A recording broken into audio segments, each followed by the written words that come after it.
Okay. Right. So this is this class happens on October 30th, 2023. Safety 1051, tools and workplace techniques. Week 9 of this year, scaffold and ladder training. This is not an official ticket that you're going to get. This is just to raise the awareness. This kind of training is kind of like ongoing, and it's periodical, and you need to have a plastic piece of card that shows that you have gotten official training, and it is signed by so and so, and it's valid from so and so to so, and you guessed it, so. All right. Right, but in this class, I'm going to show you what this thing has to do with and what you should pay attention to. And as you go along, this type of information is going to be given to you again and again and again. So for some of us, this is the first time you're going to see. All right. So let's go on with that. Safety, ladder and scaffold, safety training. We're going to start with ladders, and tomorrow when we have an in-person class, we're going to talk about the scaffolds. All right. Section 1, overview. All right, let's take a look at the pie chart. There always has to be a pie chart when there's a presentation going on, right? Well, this is not a really happy pie chart. Okay, excuse me. The title of this pie chart is Fatalities by Event or Exposure. And the statistics is taken from some residential construction. It was done from 2003 to 2006. Where was it done? It was done somewhere in North America. But since not much is different from one place to another in North America, this is something to go by, something to consider in order to decide what should be targeted and at what rate. All right. Fatalities, that means accidents that people actually died. That doesn't include all the rest that people, something happened to them and they just got injured. This is just the deaths. Now, see the smallest in residential construction, the smallest piece of this pie chart will be fires and explosions. About 2% of the pie chart. Assaults and violent acts, well, about 3%. So we get into the single digits here as far as the percentage. Transportation accidents, well, you get a double digit already. It jumps 14%. Then it goes bigger, 18%. Exposure to harmful substances or environments. Pie goes bigger. Contact with objects and equipment, 18%. And here is the biggest piece of the pie, falls. And that's what we're going to concentrate on today. It's the biggest piece of this pie chart. The next slide shows the division of just the falls. It talks about the classifications of what kind of falls. So here's the next slide. There we go. This is just the falls. Fall fatalities. Somebody fell and they died. Okay. Residential construction. Start from the bottom. Single digits here. Fell down from the stairs or steps. About 1%. People died. So about 6 people died from 2003 to 2006, falling down the stairs or steps, fall on the same level. Look at that. More people died from the falling on the same level. You're standing on the floor and you fell. 7 people died from in whatever the area was uh, from 2003 to 2006. That also roughly 1%. It's considered to be 1%. Now I'm going to stop here and I'm just going to tell you this. Whenever you're going to go on a construction site, usually what happens just during the first day of your work, because usually you don't go just for one day, depending on how big the project is, you might stay there for 2 weeks, a month, sometimes 6 months, sometimes a year, depending on how big the project is. The first day, you're going to have to go through a safety briefing, and that's going to be done. Excuse me. It's going to be done by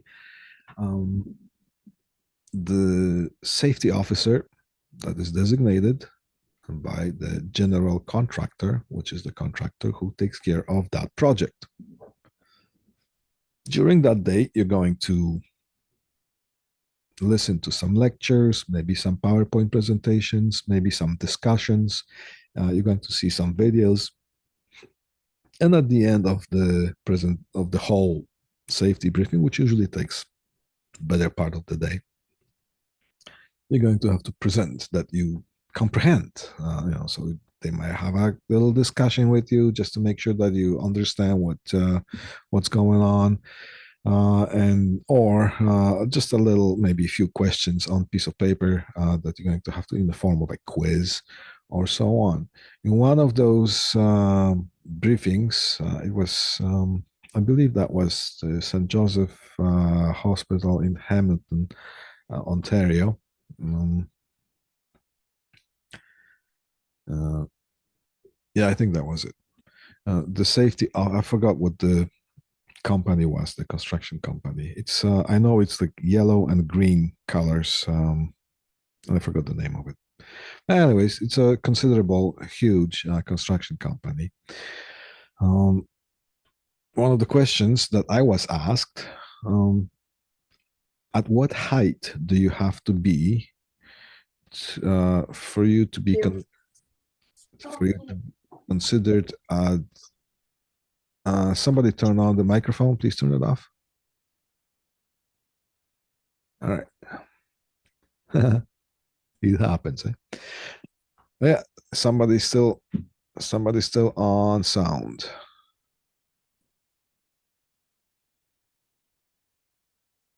What'd she say? She comes back at 4. Okay, please turn off your mic. She was supposed to come back at 12.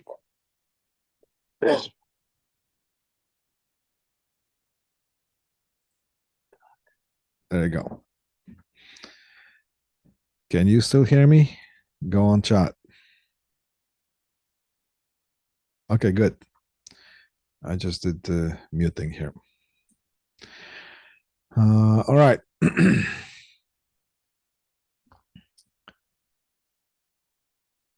What we're saying. Oh yeah, the question that I was asked was that at what height do you have to be for you to be in danger from injuring yourself of injuring yourself during a fall?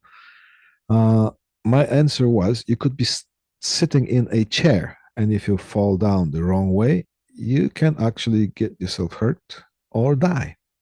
You could be sitting on a floor, and if you fall down the wrong way, you can get yourself injured and die.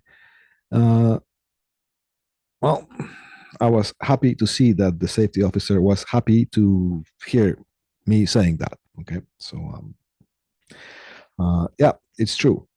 The height doesn't matter. The effect can be the same. Of course, the higher you get, the bigger chance is that something more severe is going to be happening to you, because the higher you are, the higher you get, the harder you fall, right? That's but there is no official threshold of how high do you have uh, to be in danger. All right, so falls from the same level, still about 1%. 1%, yeah, it seems like small comparing to the whole um, pie chart, but look, that's 7 lives, right? 7 single lives gone, right? So that's 7 too many. Fall from unspecified structures or otherwise unspecified, fall from buildings, girders, or other structural steel. That's welding comes to my mind when I see that. Then what do we have here? Again, it's about consider what 1% fall from non-moving vehicles. Also, see, but the numbers go up. Yeah. Fall from the floor, dock, or ground level. 47 people. This 47 is a number. Okay, that little purple color here is this one here. It's 8% of all the falls, but that means about 47 people. Fall from fall to a lower level, unspecified, not elsewhere classified. 57 people otherwise falls. Fall from scaffold or staging. Things are getting bigger. And fall from the ladders, 135%. These are not just the falls, these are the falls with death. Okay, people fell and died. These are not including just falling and getting your arm broken or something like that.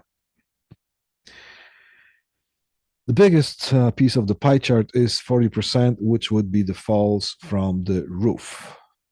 Well, we are not concentrating on falling from the roof because we are not going. This is not that type of class that talks about working on the roof. But as electricians, as electrical students, you should concentrate on this. We are going to concentrate on that. So it's going to be falls from a ladder right here and falls from the scaffolds or staging. So today we're going to talk about ladder safety. All right, let's go. Ladder and safety, stairway safety. All right, so ladders, common ladder hazards. Hazard is when something can happen and then there's a risk. The risk tells you that the probability of the hazard to be actually carried through. All right. What are the dangers associated with ladders? First thing here pops up, improper setup. A ladder, as any other tool, is designed in a certain way. Excuse me.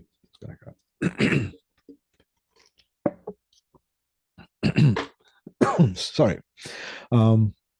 Ladders, just like any other tools, are designed in a specific way and they are meant to be used in a specific way. If you use side cut pliers, side cutters, or needle nose pliers, or any other handheld equipment, if you don't use it properly, you can get yourself cut. You can hit yourself a certain way. You can lose an arm or a finger. Ladder, well, also you can get yourself injured. Well, which would be more severe or not? I'm not going to judge on that because well, is if I cut my finger, is it less important than if I break my arm, if I fall from the ladder? Both are extremely inconvenient. Plus, here's a bigger risk of you, sorry, not you, of fatality occurring. Fatality means death, okay, than cutting a finger. So it's serious. Portable ladders not 3 feet above the landing surface. And as we go along with this presentation, we're going to cover this thing in a little bit more detail. Basically, what it is, what's a landing surface? A landing surface is that if you put a ladder against the wall to go on top of a roof, the roof becomes the landing surface. It's the surface that you're stepping onto from the ladder. So usually the portable ladders here in this case, excuse me, sorry about that. They mean the either straight ladder or an extension ladder, not the sort of inverted V type of step ladders. Those ladders have to extend 3 feet above the surface that you're stepping onto in order for you to get on and off the ladder safely. And we will look at this as we go along, like right now. Right? Not securing the ladder correctly. The ladder should be secured. If it's not secured, it can fall and it will just going to take you with it. Right? So that's all I got to say about that for now. Now, if you're standing on the top 2 steps of a ladder or a step ladder or overreaching, okay, we'll talk about that also. Okay, let's keep going. The anatomy. See, here's the top 2. 1, 2. These are the top 2 quote unquote steps. Should not step onto that. Now, when you are on the construction site, the safety officer has pretty much nothing else to do than take care of the safety, because that's what that person is hired for. They will walk the hallways, and if they see you stepping on any of that, now this is just a 1, 2, 3, 4 foot step ladder. There are taller step ladders. There are 6 foot step ladders. There are 8 foot step ladders. 10. That's pretty much 10. I'm not sure if I've seen 12.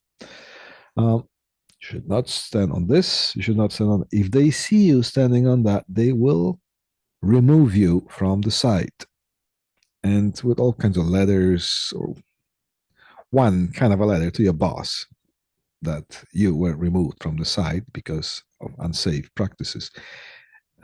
Guess who is not getting paid for that day? Your boss is not getting paid for that day. Are you getting paid? Maybe the boss will have to pay you because whatever, but then you might lose your job. So, and this is the least kind of a hazard, least severe hazard that can happen. The reason for that is not because the rules have to be followed. The reason for that is that, remember the pie chart? Yeah, okay, that's the reason. So it used to be that, like long ago, it used to be that you could just bring a ladder, step on it, and work on it. Then things have changed. The training that is called fall arrest, just like arresting somebody, fall arrest had to be completed by someone in order to use a ladder taller than 6 foot step ladder. It used to be called fall arrest. And the training had to do with fall prevention, just like what you are receiving right now. Except this, you're not going to get a ticket with that.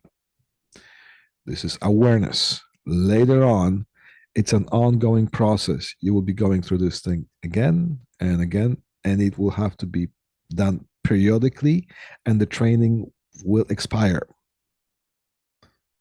depending on whatever the rules of the area are. And you'll get a plastic piece of card that you have completed that training. When there was the, at the time of when this thing was called fall arrest, now that thing is called, that training is called working on heights. Same thing. It's a fall prevention training. It's just name was changed to maybe reflect the purpose a little bit more accurately. Right? And at that time, we were talking about sometime around 2010, 9, or 12, that kind of time span. You could work on a step ladder that is no higher than 6 feet. You did not need to have that fall arrest ticket, so-called ticket, plastic card, proving that you have gone through the training officially. If you had anything taller than 6 feet in your possession, you could be carrying an 8-foot step ladder. You could be carrying it for somebody in the hallway. That still was considered as using it. You would get kicked off the site with a very nasty letter. Not a very pleasant letter to your boss. Now, that name for that was the training was substituted to working on heights. And as far as I know right now, the rules are that any kind of a step ladder, 6 foot, doesn't matter. 4 foot, doesn't matter. You can't use it without that kind of training. So things are getting a little bit more strict as we go along. And there are reasons for that. Remember the pie chart? Yeah. A bit of an anatomy. Here's a top cap. Here is the first step from the top. These two should not be stepped on. So this is as high as you can step on this ladder. Anatomy of that. These are called the steps here. Excuse me. In a straight or extension ladder, these will be called rungs. On a step ladder, these are called steps. On the other side, these are called braces. Steps are to be stepped on. Braces are just for the structural support of this device that is called a ladder. They are not to be used as a stepping kind of a surface. That's not to be stand on. You can't stand on, but it's not designed for it. So this is the rear braces. Here is the spreader assembly. That should be fully extended and in locked position.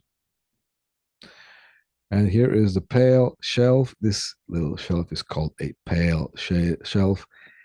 It is also not meant for you to be stepping on. You will collapse the whole structure, and the higher you are, the harder you fall. And what's worse, you're going to have a bunch of mangled aluminum pieces that who knows how they're going to be underneath your body that is falling. All right. Front rails, here diagonal braces, and there are feet. Front feet, rear feet. Well, a little bit of an anatomy of what is what when it comes to naming different parts of the ladder. Step ladder. Typical step ladder. All right. Let's talk about choosing the right ladder. Before stepping onto a ladder, think about these things.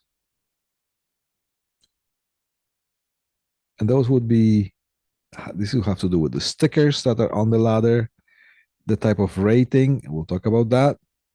So here, think about these things before stepping on the ladder. Duty rating of the ladder what capacity it can hold. That's on that sticker. Height of the ladder. Is the ladder too short or is it too tall for the task that you're performing? And of course, this goes without saying, but is going to be said. Condition of the ladder and instructions unique to the ladder. Some ladders are unique. When you purchase them, you get instructions with that. Read those. All right, let's go to the next slide and see what is the duty rating of the ladder. It's all on the sticker. Actually, not the sticker yet. The duty ratings. Sticker is the next slide. According to Canadian Centre of Occupational Health and Safety, duty ratings and capacity.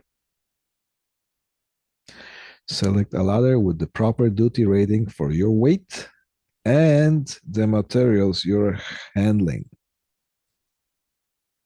And things add up. You got a big tool belt with heavy tools there. That adds to the weight. All right, let's start from the bottom, the lightest. Category 3.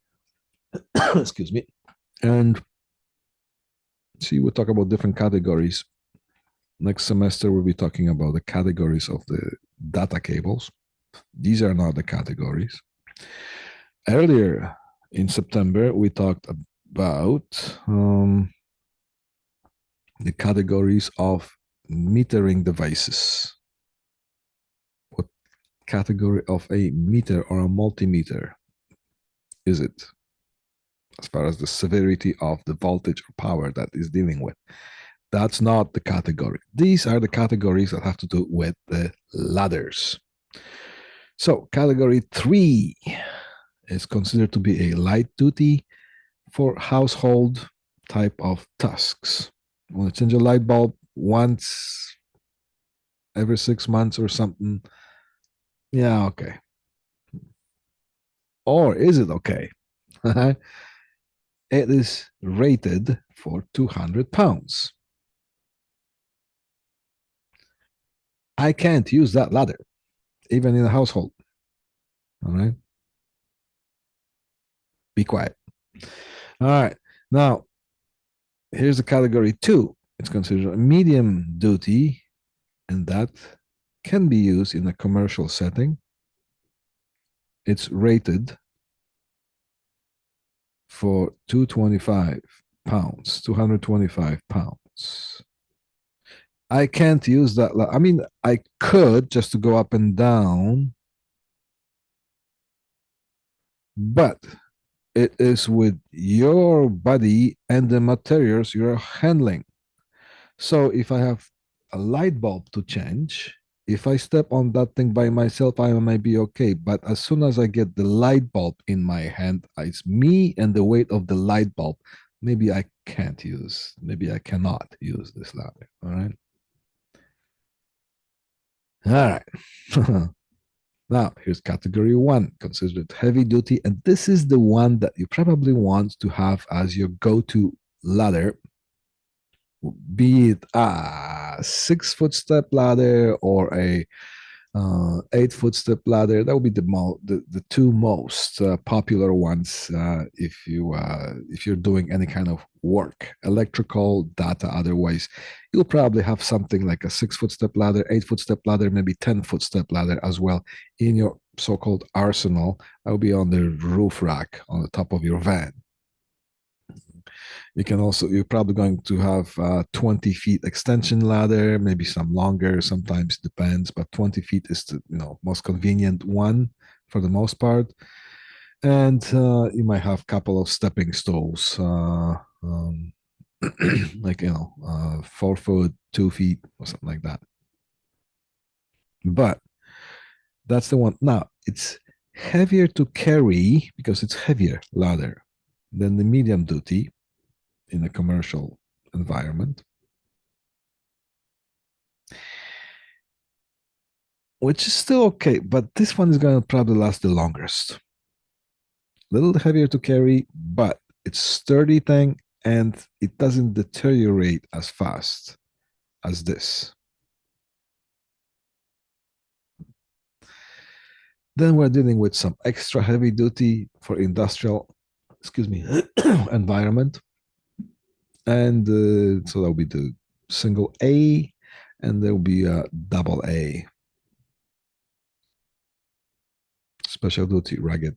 And of course, you see the weight goes up as things are rated. Of course, the structure of the ladder gets more rigid, more tough, which makes the ladder heavier. With some ladders are heavy enough that really should take two people to set those up. Sometimes you need another ladder to set up another ladder. Yeah. Okay, so this is as far as the rating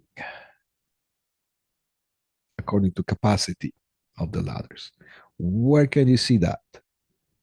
Well, on the side rails, you're going to see stickers like this. This is a typical step ladder ID label or extension ladder ID label. Next time you are, excuse me, next time you are at some sort of store that has anything to do with any kind of hardware, you go to the ladder sections, take a look at those ladders. I bet you didn't notice those stickers there before because everything is colorful and but those stickers or the labels, they actually mean something. What do they mean? Well, first is the star performance. All right, here's a 4-star ladder. Here's a 5-star ladder. I want to use a 5-star ladder. Never mind the 4-star. No, whatever the criteria are. Here is the load capacity. That's you and the light bulb you're carrying. Or anything else that you're carrying. This particular one, step ladder, is rated for 300 pounds. Let's take a look. Oh, that would be like the 1A rating, extra heavy duty. And this one here, 370 pounds. And see that this shows in kilograms right here. Duty rating. I know you can't see it, but that's this here. Heavy duty, medium duty, light duty, or so on. It's just a name, and then the designation.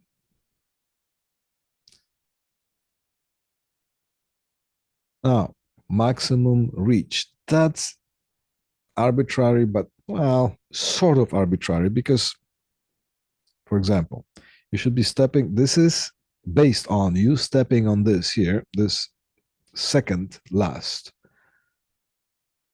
or the third last. Here's the top cap. Here's the last step. Here's the second last step. Standing on that, the maximum reach. Well, you're stepping on this thing, and some of us are taller than others, so they might, a few inches here or there. This can vary as far as the reach, maximum reach. 6-foot step ladder, maximum reach 10 feet, approximately. Okay.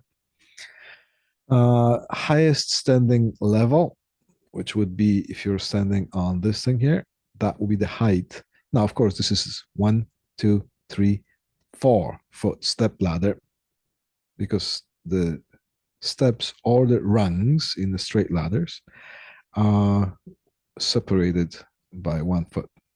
So it's easy to calculate. So this will be highest standing level specified. And the rest is just logistics, model number, and so if you want to get instructions, you can call them up by model number if you're searching, and barcodes and whatnot, and other sort of labels that are here. All right, so this is as far as the ID labels and stickers. That's that all this here has to do with proper ladder selection. Now, extension ladder. Remember when we talked about the 3 feet above the landing area? So here's the base. You walk up, you walk up, you walk up. Oh, here is the landing area. This is where you're going, you're stepping on to. Remember what I said 1 foot apart, the prong, the rungs, I keep calling them prongs, rungs, and the side rails here.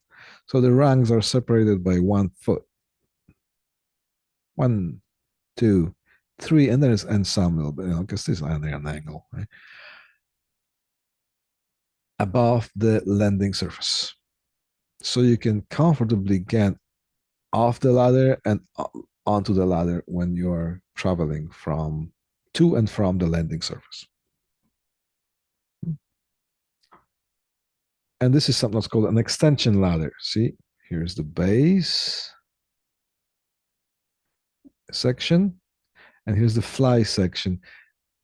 We're going to have another picture showing the details of the anatomy of the. Oh, there it is. Wow, amazing. Okay, so here's the base section. If the base section were not accompanied by the fly section, this would be called a straight ladder. Extension ladder is just like two straight ladders, one on top, and this one slides. You can extend that further or not as far. That's why it's called extension ladder. These are mounted on sliders. These two are joint coupled by sliders, and they're supported by the rung locks and the pulley system. The rope is tied to one of the rungs here, and it goes up there, goes around the pulley, it comes down, and you pull on that to make this thing go up. And the rung locks are constructed that they're going to go past that, but if you want to go back, they are going to lock onto that rungs. And you can use the ladder. If you want to fold, so to speak, the ladder, you just pull it above the rung that is there and retract, and this automatic mechanical system is going to make it possible so the ladder keeps sliding down. It's a pretty clever thing here. Right now we have anti-slip, anti-slip safety shoes or feet right here. If you're working on a hard surface, if you're working on this on the gravel type of rough, unpolished or rough ground, I would retract them so those can bite into the surface. It has to be effective. Well, let's take one thing at a time. Excuse me. Proper ladder setup. Consider placement and pitch of the ladder. Pitch is the angle that the ladder rests against the working area, against the surface, side wall or something, whatever, something like that. And it has to be secured and stabilized. Let's talk about that. Pitch. Here's the angle of the ladder. That's the pitch.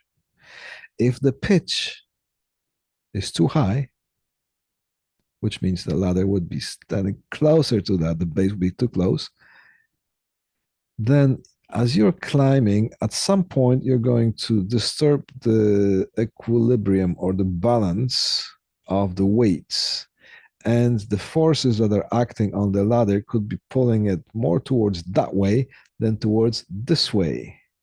And you're going to pull the ladder with you if this is too close. If the base is too far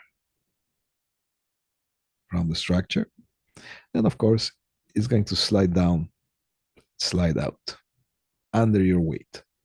It doesn't take much. So here's the idea: 4-to-1 pitch. Take that length of the ladder, which is the height if you were just standing straight up, 1, 2, 3, 4, 5, 6, 7, 8, 9, 10, 11, 12. See that?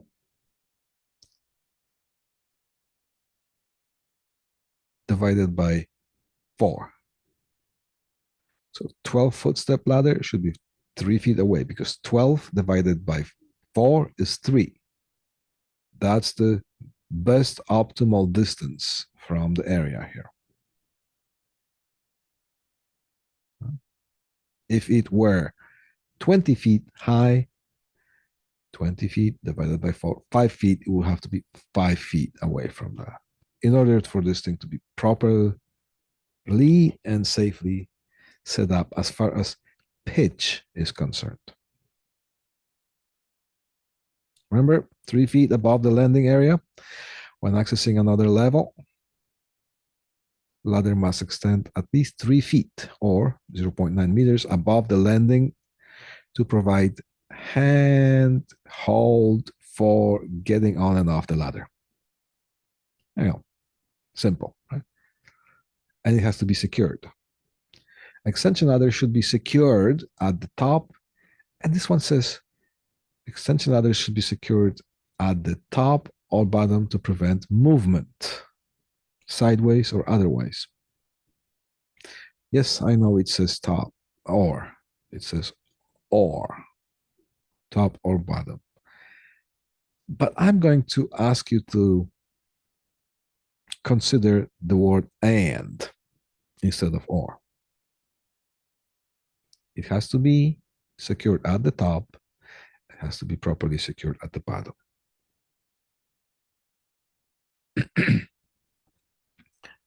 The base of the extension ladder must be secured in place by using the safety feet on the ladder. The safety feet on the ladder or other effective means. Here's a tie-off from the top. Whenever you walk by or drive by construction site and you see ladders and stuff, take a look. You're going to see those things. I bet you didn't see them before, but now you will notice. You'll be noticing those things. There's a tie-off point. Here is a tie-off point because this one has a post here. It can be tied to. Now over here, yeah. When you're setting up ladder, always take a little couple. It takes 2 minutes to make sure that this thing is nice and secure. And maybe nothing will happen if you just go on and off that. But what if something does happen? It just takes once. It just takes a split second to change your whole life, if not end it. Also, if you fall and nothing happens, then in some situations you're going to see a whole bunch of officials, and they'll ask you some funny questions like, "Was the ladder tied off?" Oh, no, thank you. We're not going to pay you the insurance because you didn't do things correctly. Blah blah blah. You know how it is. Right? My favorite saying: "Nothing happens until something happens." All right. Here's an example of securing the ladder on the ground.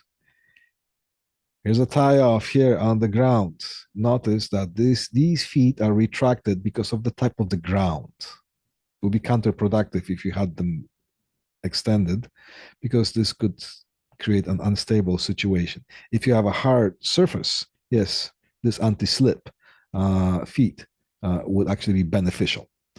Other ways would be different tie-offs right here. It has to be an effective means. You have to be effective means in order for this thing to not. And when I see this picture, I always get a flashback. I spent some years in the business. Means I've seen some stuff, want it or not.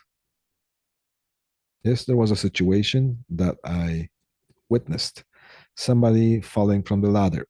And let me tell you, when I see this picture right here, I do get a flashback of feeling the fall of somebody else who was there through my feet because the thump of a body falling from the ground, it carries. I could actually feel that through my feet. Thank God nothing happened to that person, but you know what? There's no way. We got to have some guardian angels. They have to be there, right? Because what happened, I see, and what it didn't happen while I saw what happened, it was pretty much impossible. That person should have been dead, and nothing happened to them, right? Don't count on that. Other ways to stabilize ladder. There's the stabilizers. And we'll talk about the reasoning and what they actually can do. Do not use any makeshift home brewed props to stabilize ladders, feet. Not worth it. Spend a couple bucks. And if you can't use it because of whatever, do not improvise. It takes split second to change your life or end it. And I'm serious about that.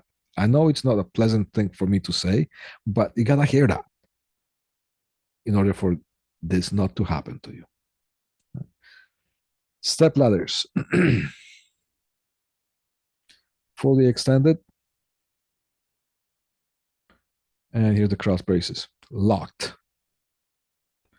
Only use in fully open position on firm level ground. Do not use step ladder that is folded in a leaning position. You can't just fold that and lean it against the wall and step on it. That's not the way it was meant. Oh, by the way, look, there's a sticker here. Never sit or stand on the top two rungs. 1, 2. Never stand or sit on these. This is as far as your feet should go, right here. Consider work height when selecting step ladders. Think about things. Basically, this one here says use your brain, right? That's the thing here. You can translate that. Consider work height when selecting a step ladder. Face the ladder when going up or down. Don't go backwards. Well, I know some people want to be cool and do that kind of stuff. No. Maintain 3 points of contact at all times. If there are any climbers, you know what I mean? I'm not a climber, but I know someone who is, and he told me a thing or two. It's my favorite saying. I don't know anybody who's a climber. But we have 2 hands and 2 feet. At any given time, 3 of those should be in contact with the ladder. Keep your body centered on the ladder. Never let your belt buckle past either side rail. Here, I'm going to bring that up here. Grade 12 physics. Here is an object. And let's say on the string, there is a center of gravity here. Right here, it has a center of gravity. If we tilt it, of course, it's not on the picture, that thing is going to maintain its plumb position here. And if we keep tilting it more, it is going to go this way here. Tilt it more, it's going to, when you tilt it far enough that this here, this here is going to hang outside of the base. 100% guarantee it's going to tip. So let's look at that statement here. Come on. Keep your body centered on the ladder. And it says never let your belt buckle, because the belt buckle is your center of gravity. If your belt buckle goes beyond the rail, guaranteed 100%, the ladder is going to tip and it's going to take you with it. Right? That's why extra steps should be taken. So that's when it comes to overreaching. Sometimes you need to come down, reposition the ladder. Yes, it's going to take you a long time. And yes, it is Friday afternoon and you want to go home. But you know what? Here's the thing. You want to go home. You don't want to go somewhere else. All right. Maintaining a safe position. See, it's got 4 limbs, 2 hands, 2 feet. Only one should be detached from the ladder. it takes a little bit of practice walking that way. You will feel like an awkward kind of a spider when you walk that way, but that's the safest way to walk on the ladder. Look, 1, 2, 3 feet above, 4-to-1 pitch. This person is not holding anything in his hands. His hands are free to hold on to the structure of the ladder. Tools are on belt, or they should be in a bucket with a rope. Goes up on the roof, pulls the bucket with the tools with the rope. That's the proper way of doing it. Last slide. You see here's that ladder, and it says aluminum or aluminium if you're in UK. And here's electrical panel, and that's like a ghost ladder of that. What does that picture is worth 1,000 words? I'm not going to give you 1,000 words, but think about it. Electricity, metal, aluminum, conductivity, it conducts. Working with as electricians, you should be considered not aluminum ladders. You should be considering fiberglass ladders. Just as a common sense. Okay. All right. Tomorrow, when we meet in person, we'll talk about scaffolds, and that's going to be this week. We continue with the pipe bending for this week in the labs, and I'll see you when I see you. Some of us earlier than others. Cool. Thank you. That's the end of this lesson, and enjoy the rest of the day. I can find this button to make it stop. All right. Have a good one, ladies and gentlemen.